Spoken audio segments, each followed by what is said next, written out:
يا أيها الناس اتقوا ربكم الذي خلقكم من نفس واحدة وخلق منها زوجها وبث منهما رجالا كثيرا ونساء واتقوا الله الذي تساءلون به والأرحام إن الله كان عليكم رقيبا يا أيها الذين آمنوا اتقوا الله وقولوا قولا سديدا يصلح لكم أعمالكم ويغفر لكم ذنوبكم ومن يطع الله ورسوله فقد فاز فوزا عظيما. معزز گرامی قدر سامعین کرام، اللہ تعالیٰ نے انسان کی رشد و ہدایت اور رہنمائی کے لیے وحی کی صورت میں کتاب و سنت عطا کی ہے، اور کتاب و سنت انسان کی رہنمائی کے لیے حق آخر ہے۔ کتاب و سنت کی جتنی بھی نصوص ہیں، آیات اور احادیث ہیں، اگر ہم انہیں اسی انداز اور طریقے اور سلیقے سے سمجھیں جیسے کہ سلف صالحین صحابہ کرام نے سمجھا ہے، تو ہمارے اندر موجود بہت سی کمیاں، کوتاہیاں، برائیاں اور گناہ اور غلطیاں وہ ختم ہو جائیں۔ اللہ تعالیٰ نے قرآن اور حدیث ان دونوں چیزوں کو عربی زبان میں نازل کیا ہے، اور عربی زبان بھی ایسی کہ عربی مبین، ایسی عربی زبان جو ہر چیز کو واضح کرنے والی ہے، کھول کھول کر رکھنے والی ہے۔ اگر ہم قرآن کریم کی کسی آیت یا نبی صلی اللہ علیہ وسلم کی کسی فرمان کو سمجھنے میں کمی کوتاہی کا شکار ہوتے ہیں تو ہم راہ ہدایت سے دور ہوتے چلے جاتے ہیں۔ کچھ عملی مثالیں آپ کے سامنے پیش کرنا چاہوں گا کہ جن میں ہم نے سمجھنے میں، ان نصوص کے فہم میں ہم نے غلطی کھائی، چاہے وہ غلطی ہمارے اندر پائی جاتی ہے یا ہمارے معاشرے کے اندر پائی جاتی ہے، اس کا نتیجہ یہ نکلا کہ ہم راہ ہدایت سے دور ہو گئے۔ سب سے پہلی غلطی، اللہ تبارک تعالیٰ نے مشرکین کے بارے میں فرمایا وَمَا قَدَرُ اللَّهَ حَقَّ قَدْرِهِ، لوگوں نے اللہ تعالیٰ کی قدر ایسے نہیں کی جیسے کرنی چاہیے، یعنی اللہ تعالیٰ کی قدر کرنے میں غلطی، اور وہ قدر کیوں نہیں ہوئی کہ انہوں نے اللہ تعالیٰ کو صحیح انداز سے سمجھا اور پہچانا ہی نہیں، اللہ تعالیٰ کی معرفت حاصل نہیں کی۔ لوگوں نے اللہ تعالیٰ کو ایسے ہی سمجھ لیا جیسے انسان ہوتے ہیں، اور جب لوگوں نے انسانوں کی طرح اللہ تعالیٰ کو سمجھا تو لوگ شرک جیسی بیماری میں مبتلا ہو گئے۔ اگر ہمیں یہ کامل یقین ہو کہ ہمیں پہنچنے والی ہر تکلیف اللہ کی اجازت کے بغیر پہنچ نہیں سکتی، تو بتلائیے دوسروں کے بارے میں غلط ذہنیت اپنانا کہ فلاں شخص نے میرے ساتھ ایسے کیا تب میرے ساتھ ایسے ہوا ہے، یہ غلط سوچ ہمارے ذہنوں سے ختم ہوگی یا نہیں؟ جب ہمارے ذہن میں یہ بات پختہ ہو، دنیا جہاں کے لوگ تکلیف پہنچانا چاہیں اور اللہ کی ذات کے ہاں یہ دکھاؤ کہ تکلیف نہیں پہنچ سکتی، پوری دنیا کے لوگ اکٹھے ہو جائیں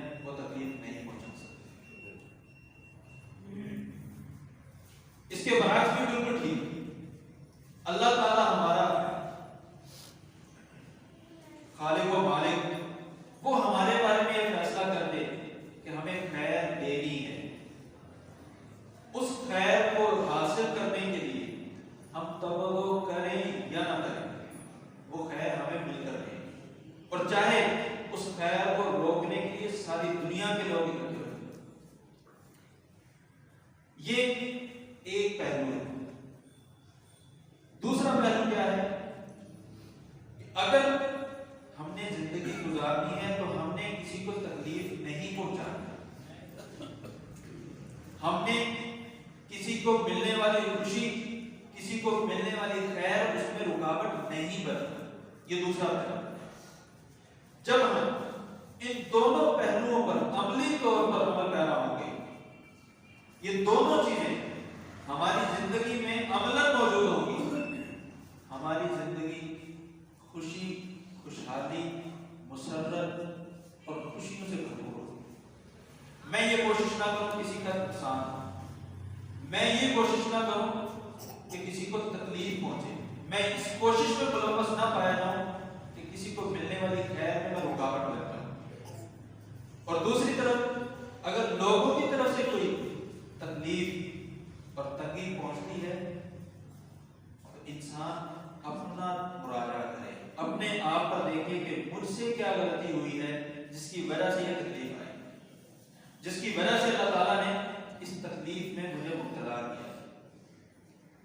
جب انسان اس درجے اور معیار پر رہتا ہے، اس مقام اور مرتبے پر رہتا ہے، اللہ تعالیٰ کی ذات کے بارے میں سوچتا ہے، تو ہر وقت انسان اللہ کی بارگاہ میں سر و سجود رہتا ہے. اللہ کی بارگاہ میں ہی اپنی حاجت، اپنی مشکل، اپنی تکلیف، اذیت اور مصیبت کو رکھتا ہے. یا اللہ یہ تیری طرف سے ہے، تو نے اس کو دور کر. اور یہ توکل کی اعلیٰ ترین شکل ہے. توکل کی اعلیٰ ترین شکل ہے. جب ہم اللہ تعالیٰ کو کما حق پہچان لیں گے تو ہم اپنے آپ کو پہنچنے والی تکلیف کا ذمہ دار کسی اور کو نہیں ٹھہرائیں گے. ظاہری طور پر، دنیاوی طور پر کسی کو ٹھہرانا پڑے اور بات ہے، لیکن جب تک اللہ نہ چاہے ہمیں اس دنیا میں رہتے ہوئے نہ تو کوئی تکلیف پہنچ سکتی ہے، نہ ہمیں کوئی خیر مل سکتی ہے. یہ انسان شرک کیوں کرتا ہے؟ اس کو ایک غلطی لگتی ہے. وہ یہ سمجھتا ہے کہ میری یہ حاجت وہ جو ذات ہے وہ پوری نہیں کر سکتی. وہ یہ سمجھتا ہے کہ جیسے میرا دنیا کا یہ فلاں کام، چھوٹا سا معمولی سا کام، یہ واسطے، وسیلے اور رشوت وغیرہ کے بغیر نہیں ہو سکتا. یہ جو میری ذاتی تکلیف ہے یہ بھی بغیر کسی واسطے وسیلے کے دور نہیں ہو سکتا. انسان کو غلطی لگتی ہے اور انسان اپنی اس مصیبت اور تکلیف سے بچنے کے لیے اللہ کو چھوڑ کر کسی اور کے در پر چلا جاتا ہے. اور وما قدر اللہ حق قدرہ کی عملی شکل پیش کی. اللہ کا جیسا حق تھا اللہ کا حق نہیں پہچانا، اللہ کی معرفت اس کے دل میں نہیں ہوتی. آپ کو پتا ہوگا کہ فلاں شخص میرا کام کر سکتا ہے، آپ اس کے علاوہ کسی اور کے پاس جائیں گے پتہ نہیں جائے، آپ کو پتا وہ کر سکتا ہے. اور اگر آپ کو یہ بھی پتا ہوگا کہ وہ شخص آپ کی بات موڑے گا نہیں، پھر تو آپ اور زیادہ اسی کے پاس جائیں گے. اور اللہ تعالیٰ کی طرف سے واضح طور پر ہے کہ جب بھی تم مجھے پکارتے ہو میں تمہاری دعا کو قبول کروں. ادعوا ربکم تضرعا وخفیا، اپنے پروردگار کو گڑ گڑا کر اور آہستہ آواز میں اللہ کو پکارو. صحابہ کرام نے نبی صلی اللہ علیہ وسلم سے اللہ تعالیٰ کی ذات کے بارے میں پوچھا. اللہ تعالیٰ کی ذات کہاں ہے؟ وَإِذَا سَأَلَكَ عِبَادِي عَنِّي فَإِنِّي قَرِيبٌ أُجِيبُ دَعْوَةَ الدَّاعِ إِذَا دَعَانِ. میں ہر پکارنے والے کی پکار کو سنتا ہوں، اس کا جواب دیتا ہوں جب بھی مجھے پکارتا ہے. شرط ایک ہے فَلْيَسْتَجِيبُوا لِي وَلْيُؤْمِنُوا بِي. دو چیزیں، میری باتوں پر عمل کریں اور مجھ پر مکمل بھروسہ رکھیں. میری باتوں پر عمل کریں. فَلْيَسْتَجِيبُوا لِي، جو احکامات میں نے دیے ہیں ان پر چلیں. کامل اعتماد اور بھروسہ مجھ پر ہی۔ اسباب اپنانے کا بھی جہاں کہا ہے وہاں مکمل اعتماد اور بھروسہ اسباب پر رکھنے کا نہیں کہا، بلکہ اسباب اپنا کر خنجر کو تیز کر کے اس کی تیزی کا نتیجہ اللہ کے حوالے کرنے ہوگا۔ یہ ہے وما قدر اللہ حق قدرہ۔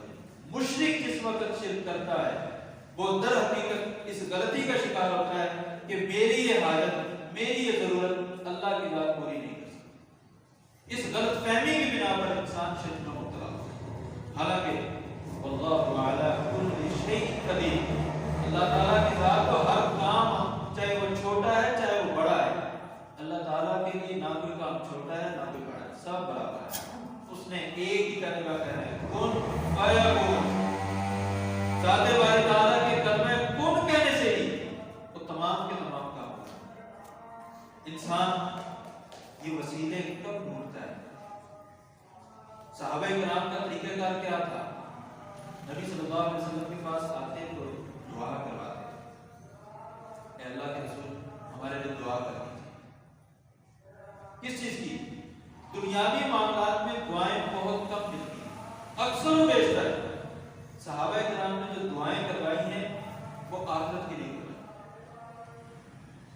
ربیعہ بن کعب رضی اللہ تعالیٰ نبی صلی اللہ علیہ وسلم کے خادم ہیں، آپ نے فرمایا ربیعہ سر مانگو کیا مانگا؟ کہنے لگے اسألک مرافقتک فی الجنہ، پیارے پیغمبر مجھے جنت میں آپ کی رفاقت چاہیے۔ آپ نے فرمایا قال اب غیر ذلک، قال اب ذاک یا رسول اللہ، کوئی اور؟ کہا نہیں بس یہ چاہا۔ آپ نے کیا فرمایا؟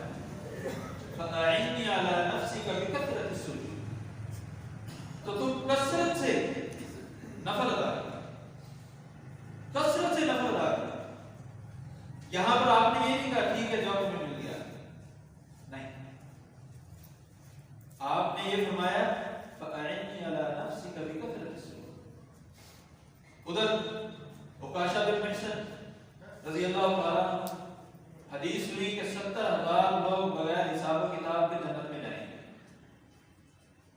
مجمع میں سے اٹھ کر کہا اللہ کے رسول میرے لیے دعا کیجیے میں ان میں شامل ہو جاؤں۔ آپ نے فرمایا تم انہیں میں سے۔ ایک اور صحابی نے اٹھ کر کہا، آپ نے فرمایا سبق کبھی عکاشہ، کہیں بدعملی نہ پھیل جائے۔ آپ نے فرمایا عکاشہ تجھ سے سبقت لے گیا ہے، یہ مقام بس اب اسی کا ہے۔ اب اگر کسی کو ان 70,000 میں شامل ہونا ہے وہ کچھ کام کرے، وہ کیا کرے؟ لا یکتوون ولا یتطیرون وعلی اللہ یتوکلون، کہ وہ لوگوں کے بارے میں بدگمانی نہیں رکھتے، یتطیرون بدفالی نہیں دیتے کہ آج آگے سے بلی گزر گئی ہے آج کا دن میرا ٹھیک نہیں ہے، شادی بیاہ کے موقع پر کوئی خاص چیز نظر آ گئی ہے یہ شادی کامیاب نہیں، ولا یتطیرون بدفالی نہیں دیتے، اور وعلی اللہ ربہم یتوکلون اپنے پروردگار پر پورا بھروسہ رکھتے، عمل کی ترغیب دی، بغیر عمل کے، بغیر کام کے، بغیر کسی محنت کے جنت کسی کو نہیں ملتی۔ حتیٰ کہ ازواج مطہرات کے بارے میں بھی آپ اللہ تعالیٰ نے فرمایا یا نساء النبی لستن کاحد من النساء، میرے نبی کی بیویوں تم سب کی سب دنیا جہاں کی عورتوں میں سے کسی عورت جیسی نہیں، اس کی بھی شرط لگائی ان اتقیتن، اگر تم تقوی اختیار کرو، اگر ازواج مطہرات بھی تقوی اختیار نہ کریں تو ان کو بھی وہ مقام نہیں ملتا۔ لستن کاحد من النساء، کہ تم دنیا جہاں کی عورتوں سے اگر ممتاز، منفرد، یکتا بننا چاہتی ہو، ان اتقیتن، تمہیں تقوی اختیار کرنا پڑے، عمل کے بغیر کسی کو کامیابی نہیں ملے۔ یہیں پر بس نہیں بلکہ آپ صلی اللہ علیہ وسلم نے یہاں تک فرمایا کہ محض عمل کی بنا کسی کی مغفرت ہوگی ہی نہیں۔ صحابہ نے پوچھا اللہ کے رسول آپ بھی؟ آپ نے کہا جی میں بھی، مجھے بھی اگر اللہ تعالیٰ کی خصوصی رحمت حاصل نہ ہو تو میں بھی کامیاب نہیں ہو سکتا۔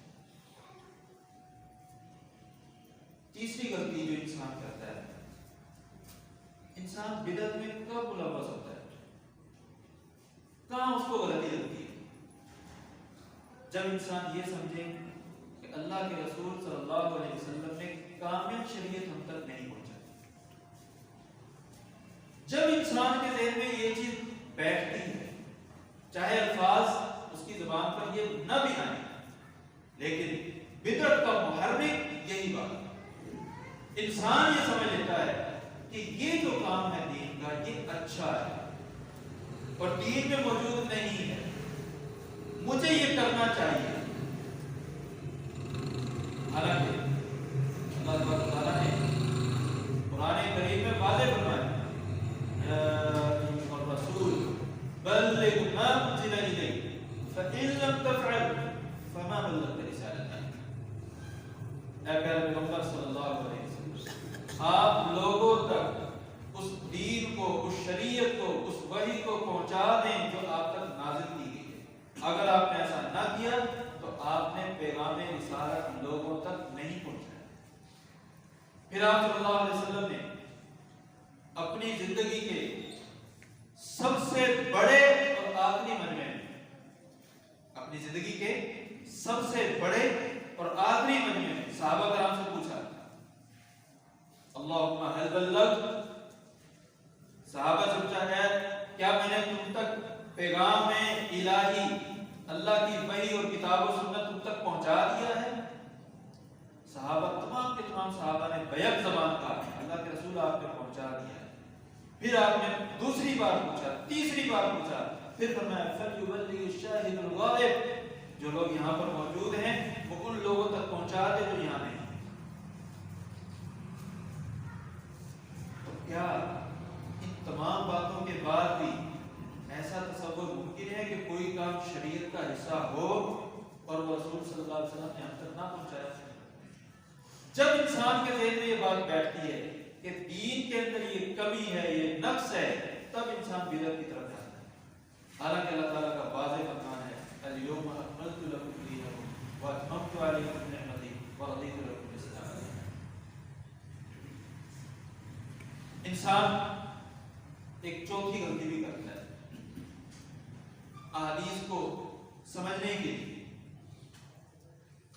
پہلے پیغمبر صلی اللہ علیہ وسلم کا فرمان ہے لَقِّنُوا مَوْتَاكُمْ بِلَا إِلَٰهَ إِلَّا اللَّهُ، اپنے قریب المرگ لوگوں کو لا الہ الا اللہ کی تلقین۔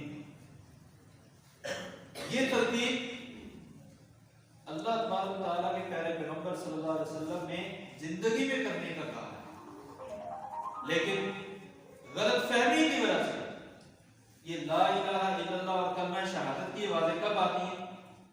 جب انسان چارپائی پر ہوتا ہے، جب انسان کا جنازہ اٹھایا جاتا ہے۔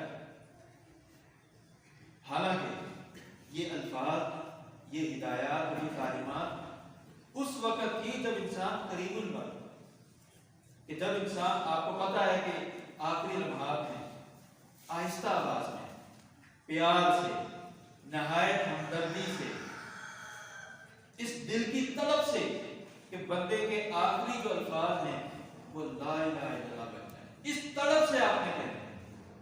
جیسے کہ رسول اللہ صلی اللہ علیہ وسلم نے اپنے چچا کے کان میں کہے قُلْ لَا إِلَهَ إِلَّا اللَّهُ كَلِمَةٌ أُجَادِلُكَ بِهَا عِنْدَ اللَّهِ، چچا میرے کان میں کلمہ پڑھ دو، اگر ایک دفعہ بھی پڑھ دو گے کل قیامت والے دن میں آپ کے حق میں کچھ نہ کچھ کہہ سکوں گا، لیکن کہنا ضروری ہے، کہنا ضروری ہے۔ اگر نہیں کہیں گے میں نہیں کہہ سکتا۔ جس عمل کے بارے میں اللہ تعالیٰ نے، اللہ تعالیٰ کے رسول نے ہمیں بتایا کہ وہ زندگی میں کرنا ہے، ہم نے اس کو مرنے کے بعد ڈال دیا۔ قرآن کریم اللہ تبارک و تعالیٰ نے اس کتاب کو کتاب زندگی بنایا ہے۔ ہم نے اس کو کتاب اموات بنا دیا۔ زندگی میں کوئی بھی ہم میں سے کسی شخص کو پکڑ کر یہ نہیں کہتا قرآن پڑھو، اس کا ترجمہ پڑھو، اس کو سمجھو، اس پر عمل کرو، اپنی زندگی میں اس کو لاگو کرو۔ لیکن جیسے ہی کوئی شخص اس دنیا سے جاتا ہے تو ساتھ ہی اس کی مغفرت کے لیے، اصالہ ثواب کے لیے اور دیگر امور کے لیے کوششیں شروع ہو جاتی ہیں۔ یہ کتاب زندہ افراد کے لیے اللہ تعالیٰ نے نازل کی ہے، مردوں کو بخشوانے کے لیے نہیں۔ اس کا جو اصل اولین مقصد ہے وہ یہ ہے کہ ہم اس کتاب کی تعلیمات کو من وعن، جیسے اللہ تعالیٰ نے ہمیں کہا ہے ہم ویسے اپنی زندگی میں اس کو نافذ کریں۔ مثال کے طور پر نکاح اور طلاق کے مسائل ہیں۔ پیارے پیغمبر صلی اللہ علیہ وسلم کی ہدایات کے مطابق اگر میاں بیوی کے درمیان طلاق ہو جاتی ہے، بیوی نے عدت کہاں گزارنی ہے؟ اپنے میکے میں جاتا ہے، اسی خاوند کے گھر میں گزارنی ہے جس نے طلاق دی۔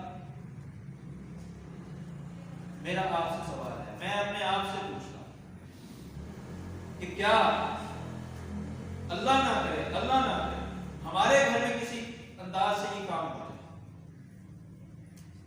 کیا ہم اپنی بہن، اپنی بیٹی یا اپنی بہو کو اپنے گھر میں رکھنے کے لیے تیار ہوتے ہیں کہ عدت ہمارے گھر میں گزارے؟ نہ ہم تیار ہوتے ہیں، نہ ہماری مائیں بہنیں تیار ہوتی ہیں۔ یہ لفظ بعد میں پورا ہوتا ہے، پہلے بستر اور سامان تیار ہوتا ہے۔ اسلام اس شادی کے بندھن کو قائم رکھنے کی ہر ممکن کوشش کرتا ہے، اور اس کے لیے اللہ تبارک و تعالیٰ نے مختلف درجات اور مراحل بنائے ہیں۔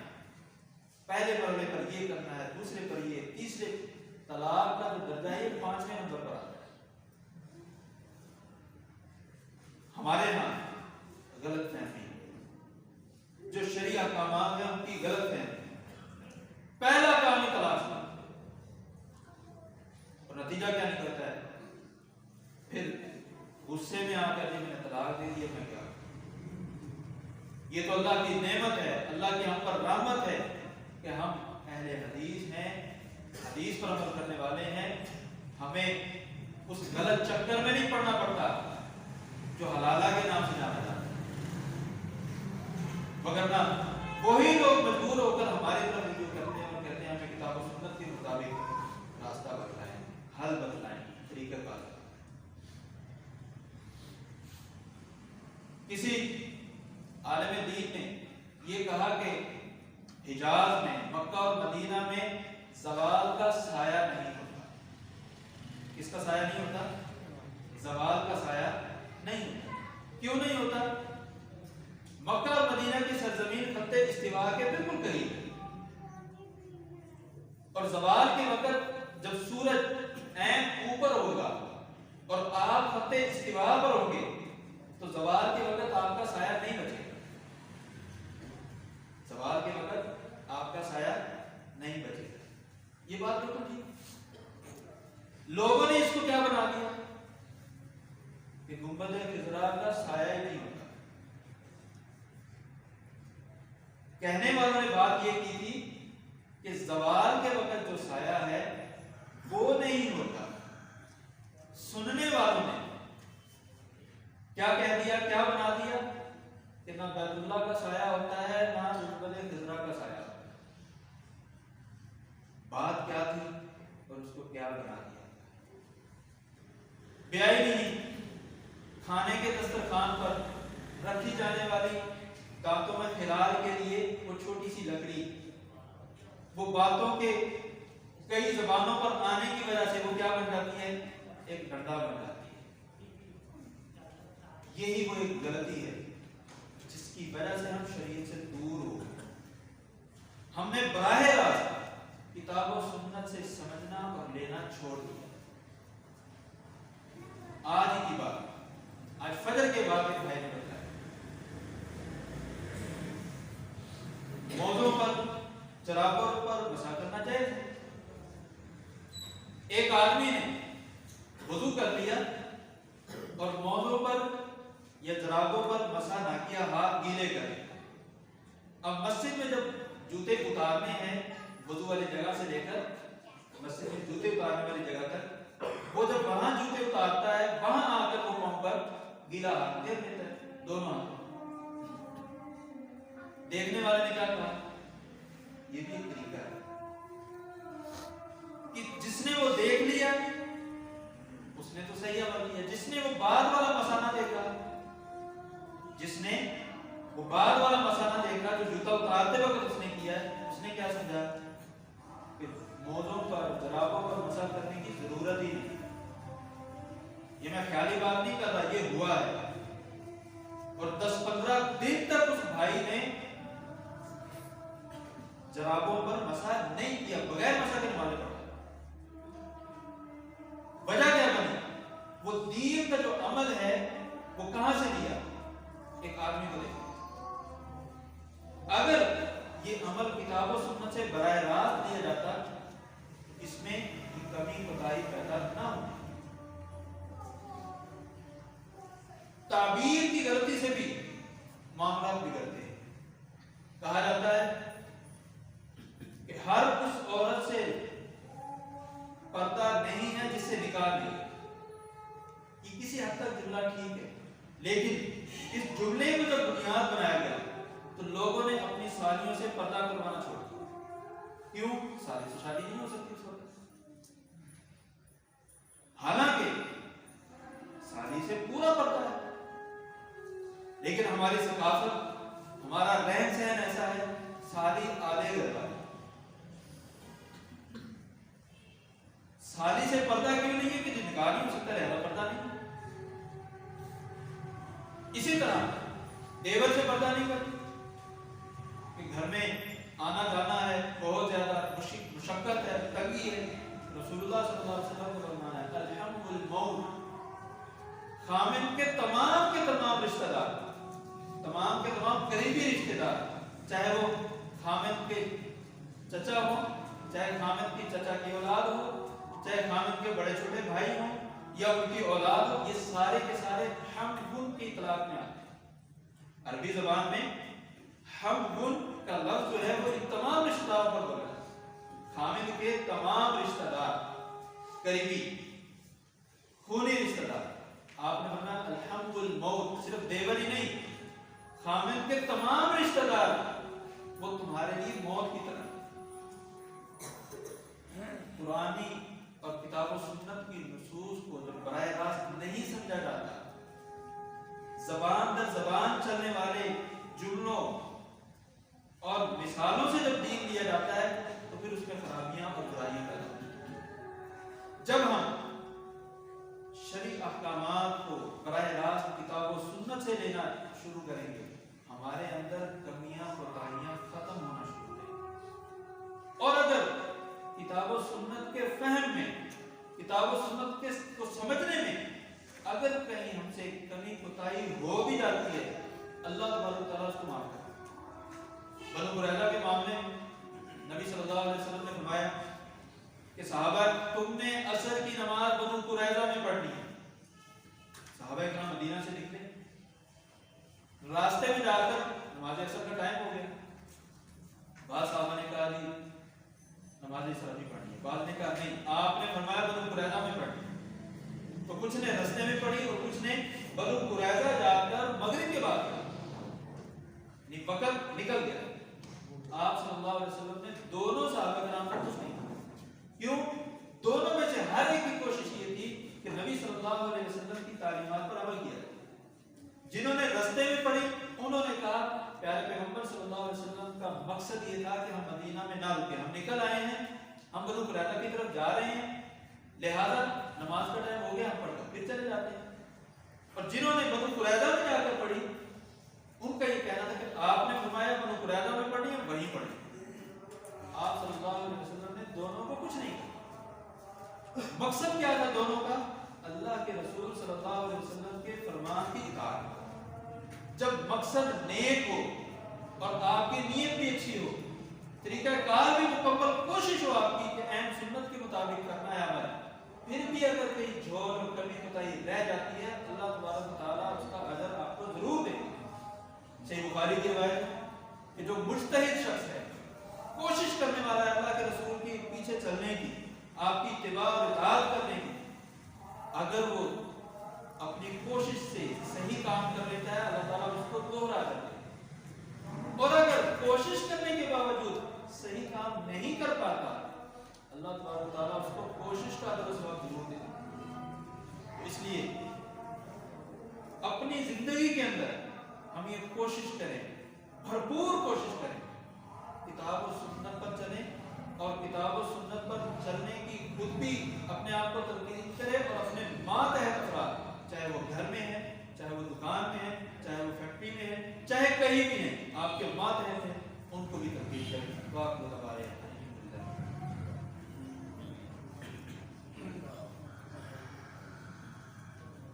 الحمد لله على إحسانه وشكر له على توفيقه وامتنانه، أشهد أن لا إله إلا الله وحده لا شريك له تعظيما لشانه، وأشهد أن نبينا محمدا عبده ورسوله الداعي إلى رضوانه صلى الله عليه وعلى آله وأصحابه۔